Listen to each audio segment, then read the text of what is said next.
अस्सलाम वालेकुम व्यूअर्स, आप देख रहे हैं बजट के हवाले से ये खुसूसी प्रोग्राम। मैं हूं आदिल जिलानी। बजट जो है वो फ्राइडे को 5 जून 2015-2016 के लिए बजट अनाउंस किया जाएगा। जुमेरात को इकोनॉमिक सर्वे भी आएगा हुकूमत की जानिब से, जिसमें उनके पूरे साल की परफॉर्मेंस होगी और कल डेफिनेटली हम उसको रिव्यू करेंगे।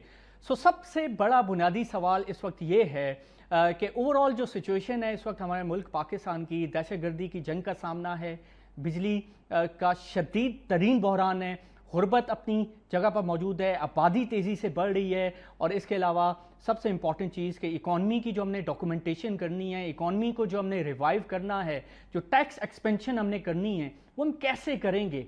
हर साल जब भी पाकिस्तान का बजट आता है हम कहते हैं कि SRO का कल्चर ख़त्म किया जाएगा, गरीब पर से बोझ ख़त्म करेंगे, टैक्सों का बोझ ख़त्म करेंगे और इलीट क्लास को अंडर नेट लाएंगे, और ताकि किसी हद तक बैलेंसिंग हमें नज़र आ सके। डायरेक्ट टैक्सेस का जो प्रोपोर्शन है वो बढ़ाएंगे, इनडायरेक्ट टैक्सेस कम करेंगे।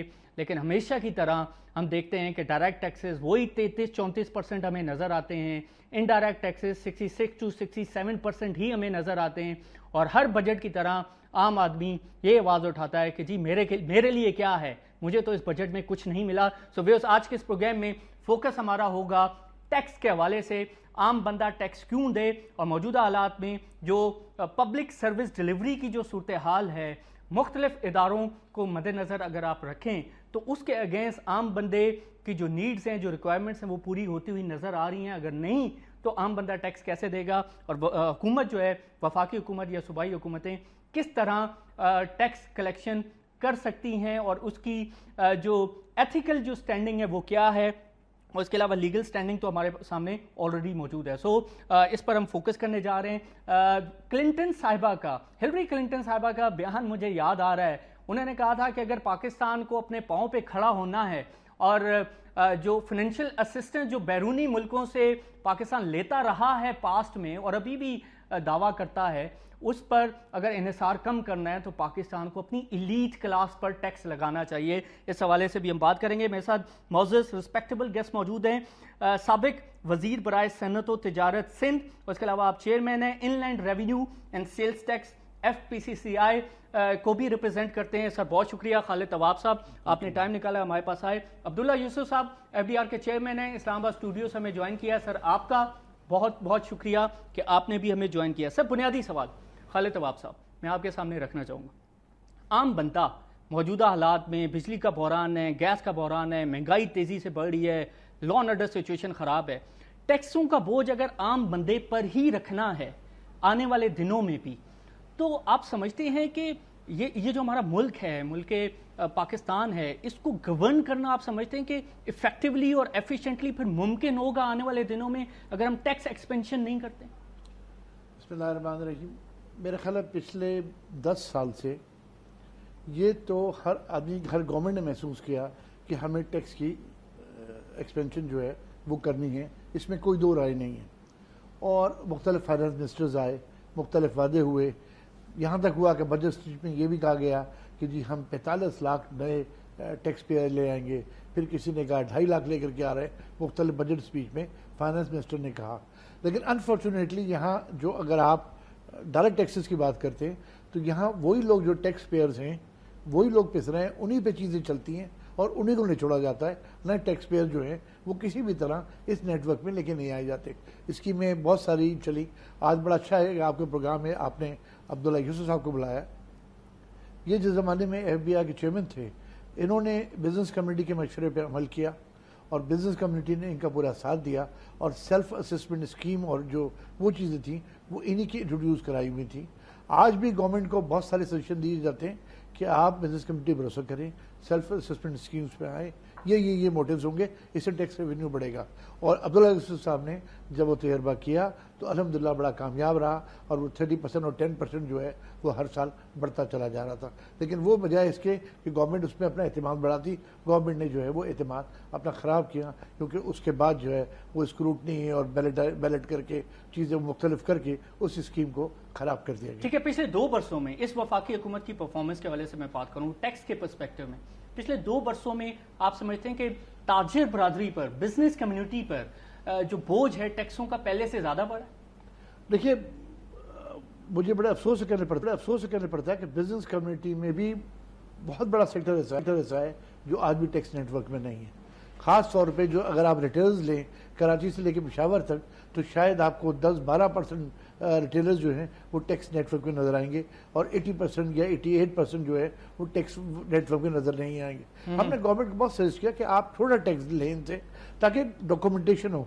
आज जो हमारी अनडॉक्यूमेंटेड इकोनॉमी है वो शायद डॉक्यूमेंटेड इकोनॉमी से 3 गुनी है, और हमने कोई इक़दाम ऐसा नहीं किया। हम कहते बहुत सारी चीज़ें, लेकिन अमलन कोई ऐसा इक़दाम नहीं हुआ कि वो लोग जो अनडॉक्यूमेंटेड हैं, जो डॉक्यूमेंटेड उसमें नहीं आए थे। Sir, stay on this point, ये बड़ा इंपॉर्टेंट फैक्टर है। अब्दुल्ला यूसुफ साहब, ये बताएं कि क्या मसला है सर? हर दफा हम यही बात करते हैं, इकोनॉमी को डॉक्यूमेंट होना चाहिए। ये जो ब्लैक इकोनॉमी है इसको हम उसको कम करने के लिए ज्यादा इफेक्टिव लेजिस्लेशन की जरूरत है, ना वो होती है। आम बंदे पर बोझ भी उसी तरह पड़ता है। पेट्रोल, डीजल, बिजली, पानी, गैस, हर तरह का जो टैक्स है आम बंदा उसी तरह देता रहता है, मजीद बोझ उसी पर पड़ता है। एलीट क्लास हर दफा बच जाती है। सर, ऐसा क्यों होता है? जी शुक्रिया। देखें, बात यह है कि अनफॉर्चुनेटली हमने जो भी चीज़ें करते आ रहे हैं हिस्टोरिकली स्पीकिंग, उसमें we have not actually gone into actually जो आपका एक क्लियर वो होना चाहिए रोड मैप, फिर ऑब्जेक्टिव, फिर उसके ऊपर आपको इम्प्लीमेंट करना है।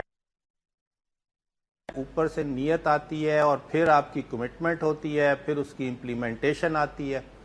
और अब I will just quote you उस पीरियड का example when I happen to be there. तो बहुत सारे रिफॉर्म के हवाले से इनिशिएटिव्स लिए गए, और मैं इस चीज़ में बिलीव करता हूं कि because bulk of our economy is cash and non documented economy, अब आपने इस चीज़ को, इस गैप को मीट जो करना है, ये ओवरनाइट डॉक्यूमेंटेशन वाली बात जो है वो मुमकिन नहीं होगी। अब हम इसको कैसे ओवरकम कर सकेंगे? मेरा व्यू ये है कि आपको सिस्टमेटाइजेशन एंड ऑटोमेशन के ऊपर फोकस करना है। अब इस चीज़ के ऊपर काफ़ी हद तक हमने इनिशिएटिव्स लिए उस वक़्त, और ऑटोमेशन के हवाले से लॉट ऑफ सिस्टमेटाइजेशन जो थी वो की गई। और जैसे अभी मेंशन किया है कि भाई वो जो आपने सेल्फ असेसमेंट स्कीम इंट्रोड्यूस कराई, सर जैसे आप फरमा रहे हैं कि आपके दौर में याद होगा सर, कतई कलामी की माजरत, जैसे आप फरमा रहे हैं कि ऑटोमेशन आपने की, सिस्टमैटिकली चीजें आप आगे लेकर चले, तो फिर ये रिवर्स गियर एफबीआर को क्यों लग गया सर? देखिए, यही तो मैं अर्ज कर रहा हूं कि अनफॉर्चुनेटली हमारा जो हिस्टोरिक पोजीशन है ना, वो क्या होता है कि 1 step forward and 3 step backward approach. और उसमें क्या करते हैं कि उसमें एक वेस्टेड इंटरेस्ट जो है ना, वो एक बहुत बड़ा फैक्टर है अनफॉर्चुनेटली। अब जब आप अगर सक्सेसफुली, जब मैं ऑटोमेशन की बात करता हूं, अगर आप कंप्लीट कर लें उस साइकिल को और उसको एनफोर्स करा लें कंप्लीटली, तो आप क्या अचीव करोगे?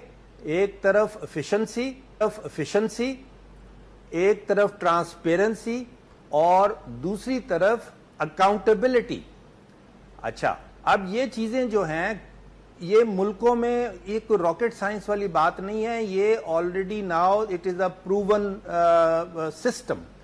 अब उसके ऊपर हम जब आगे चलना शुरू करते हैं, फिर जरा कोई चेंज आती है तो वी स्टार्ट बैक ट्रैकिंग, इसलिए कि हम अपनी जो डिस्क्रेशनरी पावर्स हैं ना, उनको गिव अप नहीं करना चाह रहे।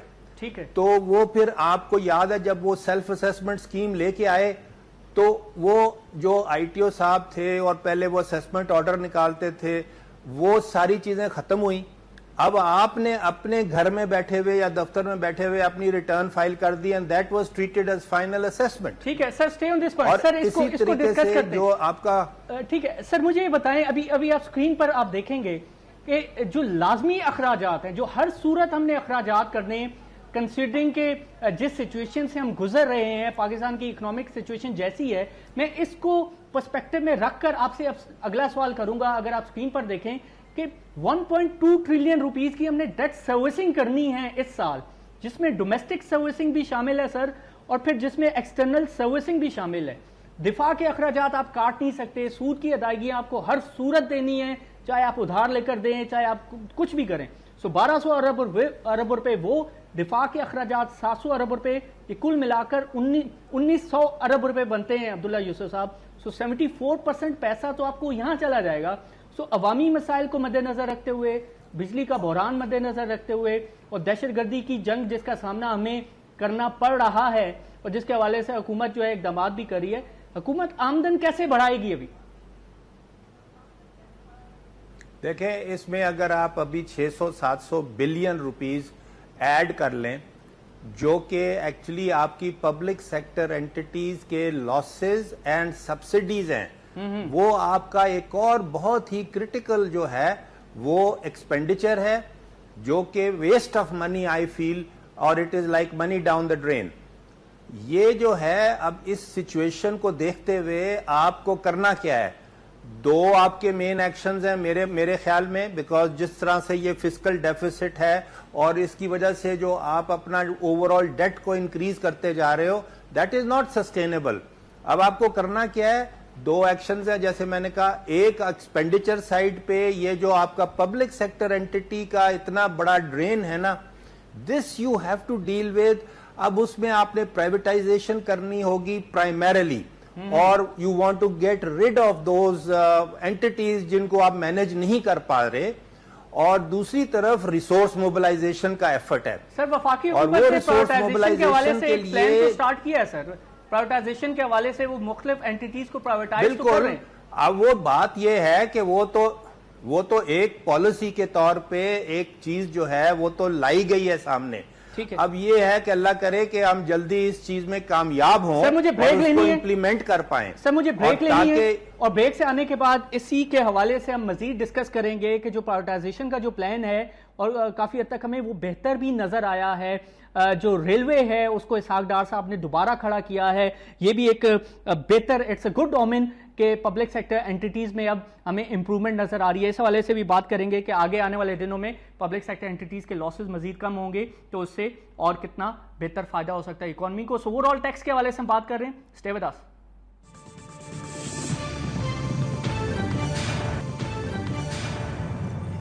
Welcome back viewers. और ब्रेक से पहले हम टैक्स के हवाले से बात कर रहे थे कि हमारे जो अखराजात हैं वो बहुत ज़्यादा हैं, आमदन जो है वो इंतहाई कम है, और कम आमदन के पर्सपेक्टिव में हम तमाम अखराजात को कैसे पूरा करेंगे।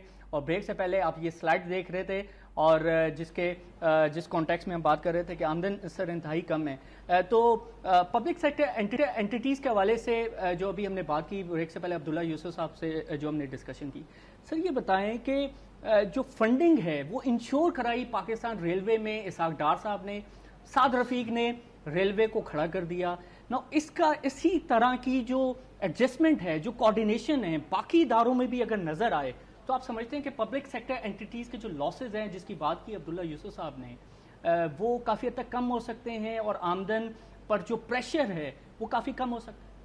देखिए, एक तो मैं आपसे मादरत से कहूँगा कि आपने एक कहा कि साद रफीक ने खड़ा कर दिया, मेरे ख्याल उन्होंने अपने सिम्त ज़रूर ठीक कर ली है, लेकिन अभी खड़ा करने में रेलवे को थोड़ा सा टाइम चाहिए वो रिजल्ट सामने आने के लिए, लेकिन हमें एक बेहतर सिम्त नजर आई, डायरेक्शन बेहतर नजर आई। दूसरी तरफ अगर आप और एंटिटीज़ देखिए जहाँ बहुत बड़े बड़े नुकसान हैं, जिसमें खास तौर पे पाकिस्तान स्टील मिल है, हर साल गवर्नमेंट इतने बड़े बड़े रेवेन्यूज उनको देती है, और मैं नहीं समझता कि इतनी हैवी नुकसान में जाने वाली कंपनी जो है वो आपसे कोई खरीद पाएगा। हो सकता है कि आप $1 में या ऐसे नॉमिनल प्राइजेस में उनको दे दें, ताकि वो लाइबिलिटीज जो है वो कम अज़ कम आइंदा आने वाले वक्त के लिए ट्रांसफ़र हो जाए। और ये बात बिजनेस कम्युनिटी पिछले 10 साल से कह रही है कि प्राइवेटाइजेशन पे जाएं आप, और आप ये देखिए कि प्राइवेटाइजेशन का तजर्बा गवर्नमेंट ऑफ पाकिस्तान को बहुत अच्छा हुआ। उसके बाद जो इदारे प्राइवेटाइज हुए, इसमें आप बैंक्स को उठा के देखिए, अगर आप मुस्लिम कमर्शियल बैंक ले लें तो आज वो मिसाली बैंक बन गया है प्राइवेटाइज होने के बाद। इसी तरह और भी बहुत सारे इदारे हैं। मैं समझता हूँ कि प्राइवेट इनको गवर्नमेंट, देखिए सरकार हर चीज़ नहीं चला सकती, सरकार कारोबार नहीं कर सकती, ये एस्टेब्लिश, ये प्राइवेट सेक्टर का काम है। और आप इस बोझ को जल्दी उतारते हैं जिस तरह अब्दुल्ला यूसुफ साहब ने कहा, वो बेहतर है, वरना इस बोझ तले हम दबते चले जाएंगे। सर ये स्क्रीन देखें, मुझे दोबारा बताएं कि 1200 अरब रुपया जो अपने सूद की मद में जो अदायगी करनी है, और 700 अरब रुपए जो दिफा, और अब्दुल्ला यूसुफ साहब ने कहा कि 600 अरब रुपए और डाल दें, तो इट मेक्स 2.6 ट्रिलियन, 2600 अरब रुपया ये आप कहां से लाएंगे सर? कहां से इसकी फाइनेंसिंग कहां से होगी? देखिए, मैं आमदन कहां से आएगी? आज मैं आपकी बात और बताऊं, वी आर वेरी लकी कि अब ऑयल प्राइसेस गिरे, उससे इन्फ्लेशन कम हुआ और इंटरेस्ट रेट जो है, डोमेस्टिक इंटरेस्ट रेट, वो बड़े सब्सटेंशियल कम हुए हैं। अगर आपने देखा हो, जो बेसिक रेट आज से 2 साल पहले 10% पे था, 12% से गया हुआ था, आज वो 7% पे आ गया। मैं समझता हूँ कि 4 या 5% इसमें जो मेन बोरोवर है वो गवर्नमेंट ऑफ पाकिस्तान है, जिसकी बहुत बड़ी सेविंग है। लेकिन इसके मुकाबले में जो आपने बॉन्ड्स फ्लोट किए हैं, खासतौर पर यूरो बॉन्ड वगैरह जो किए, वो शायद 7 या 8% पे किए यूरो के अंदर। आपकी करेंसी के हालात देखते हुए शायद वो मल्टीप्लाई हो जाएंगे। मैं समझता हूँ ये चीज़ें हमको देखनी चाहिए। हम इस बात से तो बड़ा खुश होते हैं कि हमारे बॉन्ड्स बिक गए और हमारे में बड़ी अच्छी ऑफर्स आ गई है, लेकिन ये रेट मार्केट रेट नहीं थे। मैं समझता हूँ अब गवर्नमेंट को इन चीज़ों की तरफ संभालना चाहिए, वरना इन डेफिसिट के साथ बहुत मुश्किल होगा सर्वाइवल, और खास तौर पे इन टैक्स पेयर्स के साथ जो आप एक महदूद टैक्स पेयर्स की तादाद देखी चल रही है। जी अब्दुल्ला यूसुफ साहब, सर ये बताएं कि अभी जैसे कि खालिद तवाब साहब ने कहा कि इंटरेस्ट रेट कम में गवर्नमेंट ने ज्यादा फाइनेंसिंग जो है वो बोरिंग जो है वो डोमेस्टिक सेक्टर से की है और अपने डेफिसिट को भी यहीं से फाइनेंस किया है। तो सर अगर 70-80% हुकूमत अपने तमाम खर्चों को फाइनेंस डोमेस्टिकली कर लेगी, तो सर प्राइवेट सेक्टर के लिए पैसा फिर हम कहां से लाएंगे? प्राइवेट सेक्टर ही तो इकोनॉमी को चलाता है, तो प्राइवेट सेक्टर के लिए अगर पैसा नहीं होगा तो इकोनॉमी आगे तरक्की कैसे करेगी? बिल्कुल सही बात है, और इसीलिए ये जो हमारी क्रिटिकल पोजीशन है, जो ये आपका फिस्कल डेफिसिट जो चल रहा है, इसके ऊपर हमने फोकस करना है, और उसकी जो भी हमारी तरफ से एक्शंस रिक्वायर्ड हैं, एफर्ट्स रिक्वायर्ड हैं, we have to actually go for them.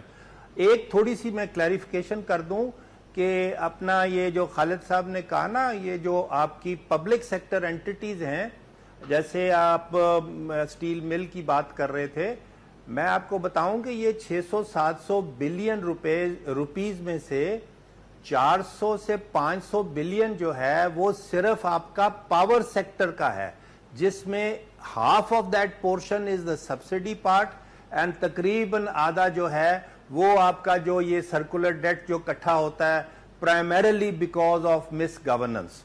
तो ये आप देखिए कि इसके ऊपर हम कितनी जल्दी हम इसमें से निकल सकते हैं, because this is the real मतलब सबसे ज्यादा बल्कि कॉस्ट आप समझ लें जो हमें पब्लिक सेक्टर एंटिटीज पे पड़ रही है। अब आए आप डेट सर्विसिंग के ऊपर। अब जिस तरीके से हम अपना डेट जो बढ़ाते चले जा रहे हैं वो going forward is not sustainable. और फिर आप देखें कि इस वक्त भी हम तकरीबन जो हम टैक्स कलेक्ट करते हैं ना, उसका तकरीबन 50% जो है वो हम डेट सर्विसिंग में देते हैं स्ट्रेट अवे।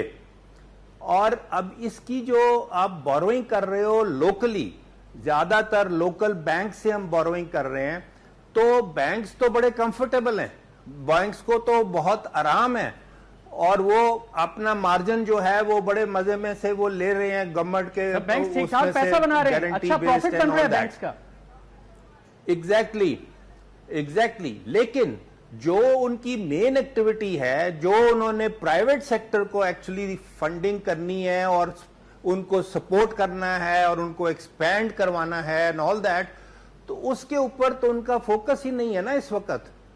क्योंकि जो उनके पास पैसा आता है वो उन्होंने आगे इन्वेस्ट करना होता है ना लोन के तौर पे, तो वो government is there to borrow, तो वो आसानी से उनको रिटर्न मिल जाता है उसके ऊपर, तो why should they bother and take the risk actually in the private sector.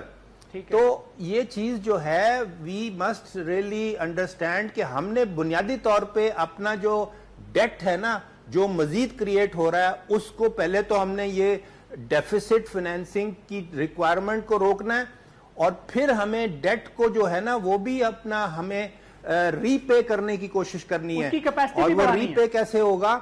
एक आपने वो कैपेसिटी तो हर हालत में बढ़नी है, लेकिन मैं कह रहा हूं वो रीपे के लिए भी आपने जब अपने एसेट्स बेचे, जैसे हम प्राइवेटाइजेशन की बात करते हैं, उसमें एक रिक्वायरमेंट रखी हुई है कि 90% ऑफ द प्रोसीड जो आपको आएंगी वो आपने डेट को रिटायर करने के लिए यूज करनी है। एब्सोल्युटली। अब हम देख रहे हैं कि इस वक्त मसलन आपने कोई एक बिलियन डॉलर से ज्यादा आपने हबीब बैंक का जो पैसा लिया, तो अब क्वेश्चन मेरा ये है कि वो आपने कौन सा डेट जो है उसको रिटायर किया? I can't find out. अगर हम ये भी नहीं करेंगे इसका जवाब तो इसहाक डार साहब ही एक तरफ देंगे। हमने एसेट बेच दिया। सर इसका जवाब तो इसहाक डार साहब ही देंगे, लेकिन सर मुझे ये बताएं अभी सर ये नेक्स्ट स्लाइड में आपके सामने रखने जा रहा हूं, और ये है एसआरओ कल्चर के हवाले से। हर दफा हम बात करते हैं कि एसआरओ कल्चर खत्म करेंगे, लेकिन हर साल हम छूट भी देते हैं पावरफुल लॉबीज को भी, बिजनेस कम्युनिटी को भी, मनमानी कंपनियों को भी, और उसकी जो कीमत है वो आम गरीब आदमी पे करता है, जो सड़क पर चलने वाला है, जो टैक्सी चलाने वाला है, जो रिक्शा चलाने वाला है, जो मजदूर है, वो उसकी कीमत अदा करता है। सर ये जो हमने एग्जम्पशन दी हैं 477 अरब रुपए की, ये स्लाइड आप देखेंगे अभी स्क्रीन पर कि जो डायरेक्ट टैक्सेस की मद में जो हमने एग्जम्पशन दी 2013-2014 के बजट में, वो सर थी 97 अरब रुपया, ऑलमोस्ट $1 बिलियन। सेल्स टैक्स की मद में जो हमने एग्जम्पशन दी, जो छूट दी, वो है 230 अरब रुपया, और कस्टम ड्यूटी की मद में जो हमने एग्जम्पशन दी वो है 131 अरब रुपया। So it makes around 477 billion rupees, almost उतना ही पैसा जितना हमने सर्कुलर डेट में अदा किया। तो सर सवाल यही है, क्या हमारी मईशत ये टैक्सों में दी गई छूट को बर्दाश्त कर सकती है? इफ नॉट, तो क्या टैक्सों में ये छूट देनी चाहिए?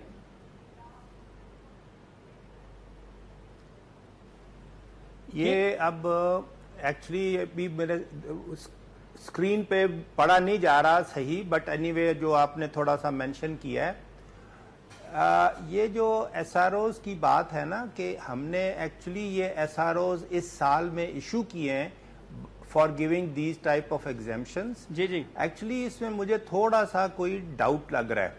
वो इस तरह से है कि एक जो रिक्वायरमेंट है आईएमएफ की, वो एसआरओज को विड्रॉ करने की है, और वो विड्रॉ भी किए गए हैं एक्चुअली, और अभी फिलहाल और भी मजीद प्रोसेस में है करने के लिए।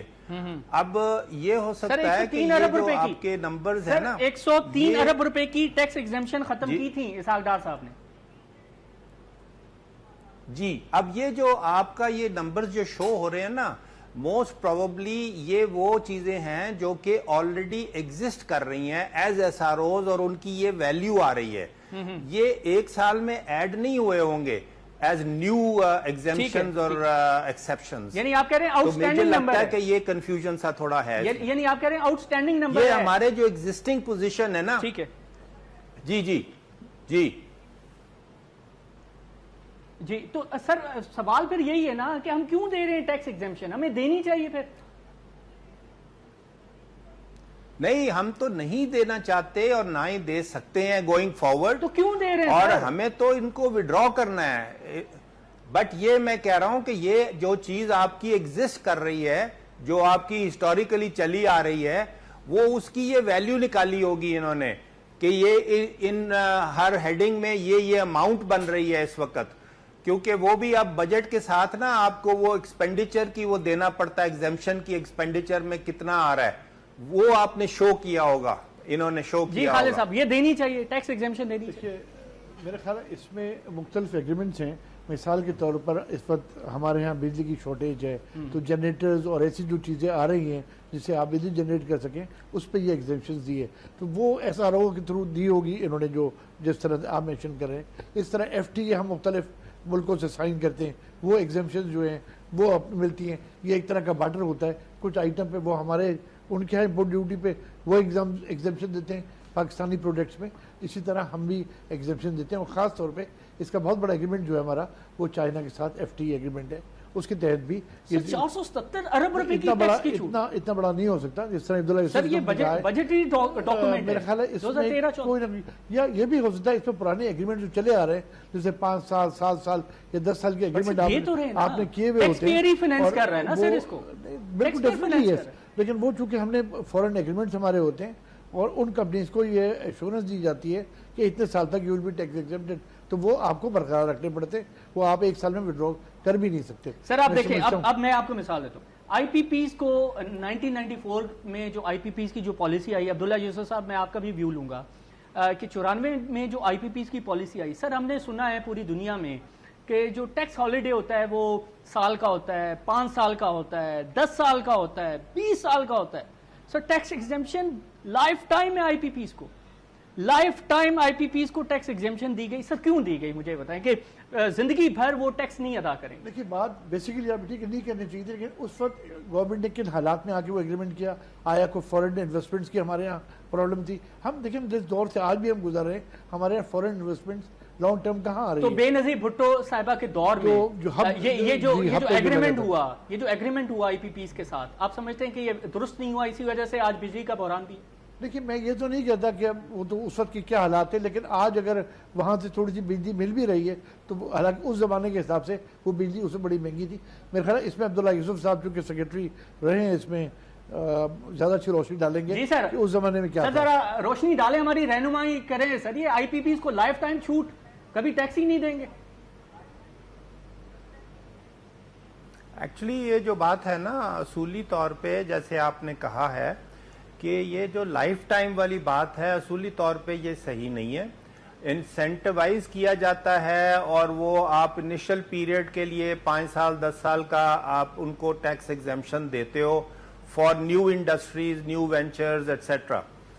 लेकिन उस वक्त की ये पॉलिसी, अब उसका क्या बेसिस था या क्या उनकी कंपल्शंस थी, क्या रिक्वायरमेंट्स थी कि जब ये किया गया, 94 की आपने बात जैसे की है, लेकिन we are carrying forward with the same actual basic जो उस वक्त का फैसला है उसी को हम आगे लेके चल रहे हैं। लेकिन अब जो बात हो रही है और जैसे जनरल एक किस्म का कंसेंसस भी आपका चल रहा है कि देखें exception and exemption regimes can not continue, और उस पे हमें हर हालत में उसको फोकस करके रिव्यू करना है और फिर उसको हमने विड्रॉ करना होगा प्राइमरीली। और ये जो अमाउंट आपने मेंशन की है ना, ये वो टोटल वैल्यू बन रही है इस वक्त की एक्सेप्शंस एंड एग्जेम्पशंस की। अब इसको आपने खत्म करना है, जिसमें से कुछ पोर्शन जो है वो खत्म किया गया as per the requirement of IMF, लेकिन अभी आपका काफी और अभी रहता है जिसपे आपको फैसले करने हैं। सर द फंडामेंटल क्वेश्चन है कि is it the violation of equality of citizen जब हम टैक्सेशन ऑफ लॉज की बात करते हैं? आम बंदे को तो हमने पेट्रोल पे टैक्स लगा दिया, डीजल पे, पेट्रोल पे, कि मोटरसाइकिल में वो पेट्रोल डलवाएगा तो वो 19% टैक्स देगा, फौरन उसकी जेब से निकल जाएगा। लेकिन इधर हम उसे छूट दे रहे हैं कि ठीक है जी आप लाइफ टाइम जो है वो एग्जेम्पशन है, आपसे कभी हम टैक्स नहीं लेंगे। ये किस तरह का निज़ाम है हमारा टैक्सेशन का? इसमें इंसाफ है या नहीं और इसमें इक्वालिटी है या नहीं, इस पर मजीद हम बात करेंगे इस ब्रेक के बाद। Stay with us.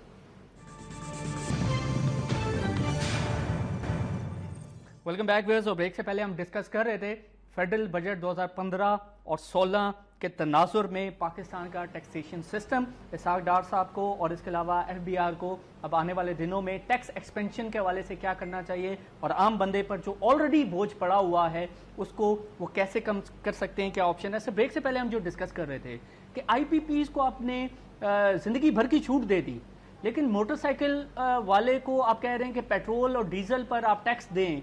28% डीजल पर टैक्स है, 19% पेट्रोल पर टैक्स है। मोबाइल कार्ड अगर वो 100 रुपए का लोड करवाता है तो 28% federal excise duty, sales tax सब कुछ शामिल करके 28 रुपए वो निकल जाते हैं। तो गरीब बंदा तो सर टैक्स दे रहा है, लेकिन ये जिन्होंने बड़े बड़े प्लांट्स लगाए हैं, बड़ी बड़ी फैक्ट्रीज लगाए हैं, उसको आप छूट दे रहे, तो ये इक्वालिटी तो नहीं है ना सर, इंसाफ है? देखिए थोड़ा सा दोनों चीज़ों में फ़र्क है। पहली चीज़ तो ये, मैं आपसे 100% इस बात पे मुत्तफ़िक़ हूँ कि ये जो for life time tax exemption जो है वो किसी कीमत पे भी नहीं देनी चाहिए थी। अब आप, मैं और खुल के बात करता हूँ, आप हब पावर की बात कर रहे हैं कि 94 में जो एग्रीमेंट हुआ था, और हब पावर पे उस वक्त भी इस एग्रीमेंट पे बड़ा क्रिटिसिज्म हुआ था, न सिर्फ टैक्स एग्जेम्पशन पे बल्कि उस वक्त जो इसके रेट मुकर्रर किए गए थे वो भी मार्केट रेट से, इंटरनेशनल मार्केट से ज़्यादा थे। लेकिन आज अगर वो आके वो रेट फिजिबल हो गए तो टैक्स, अच्छा दूसरा ये कि कहाँ फिजिबल हुए, आज भी रेट ऊपर है, जो गरीब बंदा बिजली के बहरान से मर रहा है, रेट बहुत ऊपर है। वो जो आप बात करें इंसेंटिव, जब वो पेट्रोल खरीदने जाता है तो वो बाय कर रहा है। आप जो ये चीज़ें ले रहे थे, आपने जो एग्जिबिशन दी है वो उसकी फॉरेन इन्वेस्टमेंट्स पे की है। कि मैंने आपसे पहले भी अर्ज किया कि आपको नहीं पता इस वक्त आज हम जिस दहशत गर्दी से गुजर रहे हैं, मुल्क जिन हालात में है, आपको इन्वेस्टर चाहिए। शायद 94 में भी यही सोच हो कि जी बाहर से इन्वेस्टमेंट आ जाए और IPPs लग जाएं। अगर 2, 4, 5 बड़े प्रोजेक्ट और लग जाते, मैं ये नहीं कहता टैक्स एग्जेम्पशन के साथ, तो आज जिस बहरान से हम गुजर रहे हैं शायद वो बहरान जो है वो इस तरह का ना होता जो आज है। अब्दुल्ला यूसुफ साहब, सर ये बताएं कि ये इंस्टीट्यूशनलाइज SRO को किसने किया है कि ये जो SRO कल्चर है ये बढ़ता ही चला गया और जिसने पाकिस्तान के टैक्स पेयर के पैसे को अपनी लपेट में ले लिया है और आज उस पर बोझ बहुत ज्यादा पड़ चुका है, कौन है जिम्मेदार इसका?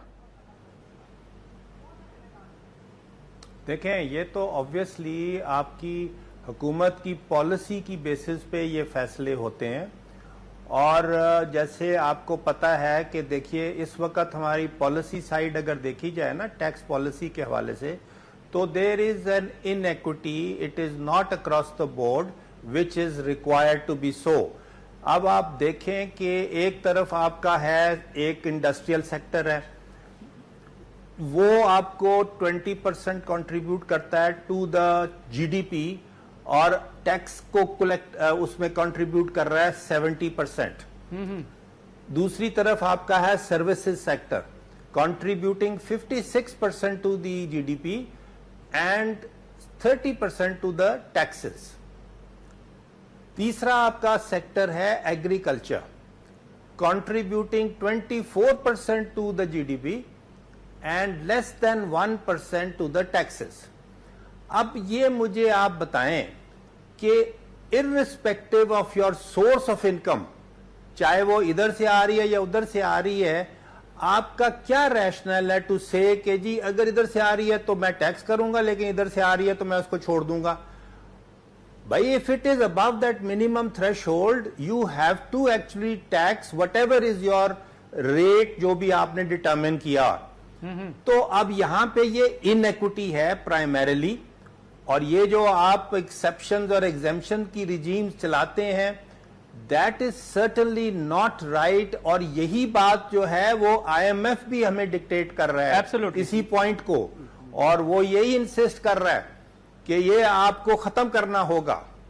जी सर, क्विकली पॉइंट ऐड करें फिर मैं आगे चलता हूं। तो जी खालिद साहब, जो बात अब्दुल्ला यूसुफ साहब ने कही है, पिछले 10 से 15 साल से हम पूरी business community from Karachi to Peshawar हम ये कहते हैं कि इनकम टैक्स होना चाहिए ऑल काइंड्स ऑफ इनकम पर। लेकिन चूंकि पार्लियामेंट में एग्रीकल्चरिस्ट की वडेरों की हुकूमत होती है पार्लियामेंट में, तो ऐसा कोई कानून पास नहीं हो सकता। मैं समझता हूँ बड़ा अच्छा मौका है, ये बैठे हैं अब्दुल्ला यूसुफ साहब भी, ये चेयरमैन FBR भी रहे, इनसे भी पूछे कि बिजनेस कम्युनिटी के भरपूर शोर मचाने पे, और ये मुल्क के लिए भी अच्छा था, टैक्स एग्रीकल्चर इनकम पे टैक्स क्यों नहीं, एग्रीकल्चर इनकम पे टैक्स क्यों नहीं आता?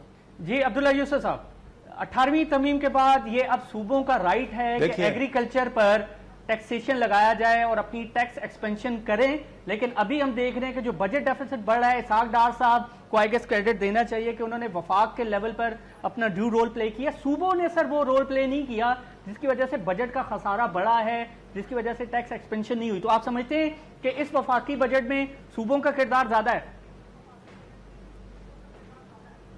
एक्चुअली आप देखें ना, सूबों को, एक तो ये एग्रीकल्चर की जो बात है ये एक्चुअली सूबों के डोमेन में आता है। अब ये एक कॉन्स्टिट्यूशनल इशू चला आ रहा है और उसकी वजह से this is how it is structure. तरफ अब सूबों को आपने जो आपका GST है ऑन सर्विसेज वो भी आपने उनको डेलीगेट कर दिया है। ठीक है। तो apart from their local taxes जो वो पहले से कलेक्ट कर रहे थे, अब उनके पास एक एडिशनल ये जो सोर्स है वो अब उनके पास आ गया है। तो जाहिर है अब उनकी कंट्रीब्यूशन जो है वो भी बड़ी एक इंपॉर्टेंट हो जाएगी in terms of the percentage of money to contribute in the total revenue mobilisation. अब आप देखें ना, एक बात आपने वो पहले चार्ट में दिखाया कि इतना पैसा आता है और इतना यहां पे चला जाता है। एक आप ये भी जरा देखें कि टोटल जो आप कलेक्ट करते हो उसमें से 56% जो है वो under the NFC award has to go to the provinces. Absolutely.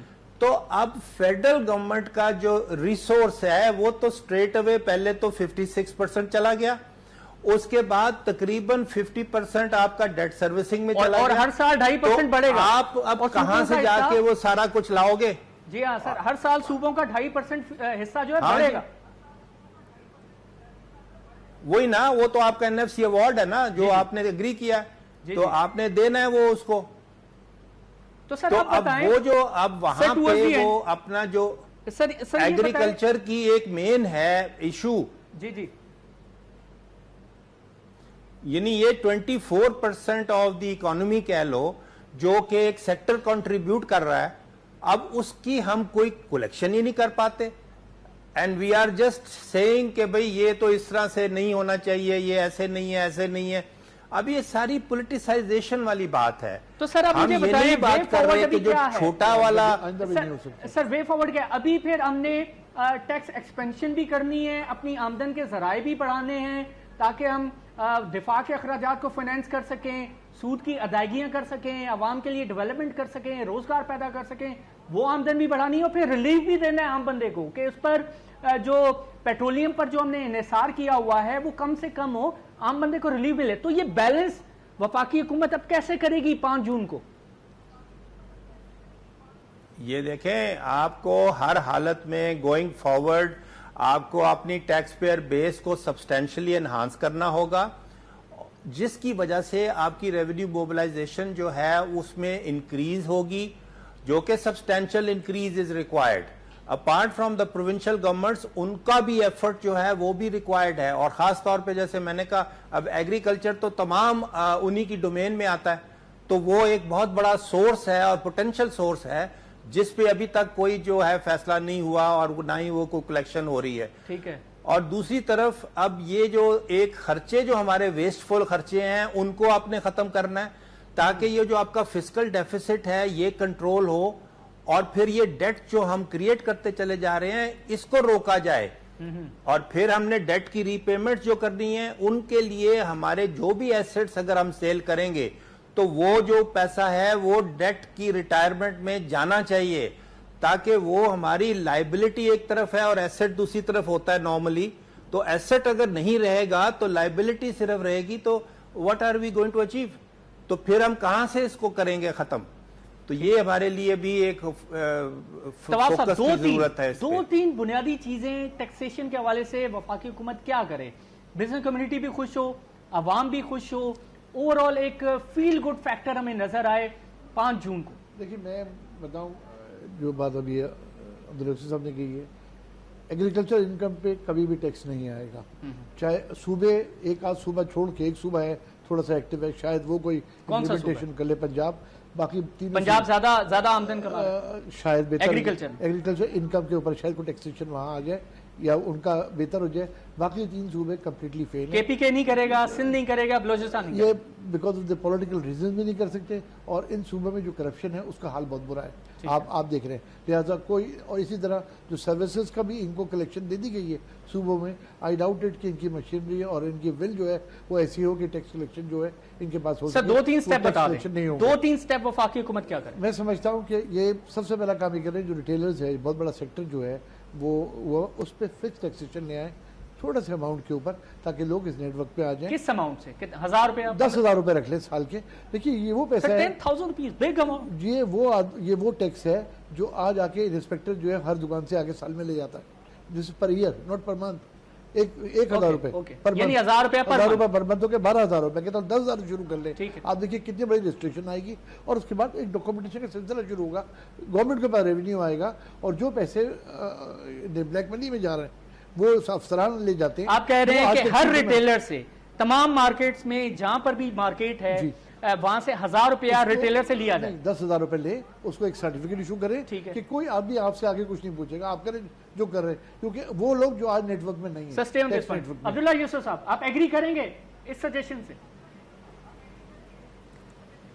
देखिए ये जो चीज है ना, ये लोकल बॉडीज का जो एक जमाना था, उस वक्त ये जो टैक्स फिक्स टैक्सेस थे, वो जो रजिस्ट्रेशन के फीस होती थी, इस तरह से वो लिए भी जाते थे और फिर उनको एक सर्टिफिकेट दिया जाता था, वो अपनी दुकान पे लगा देते थे।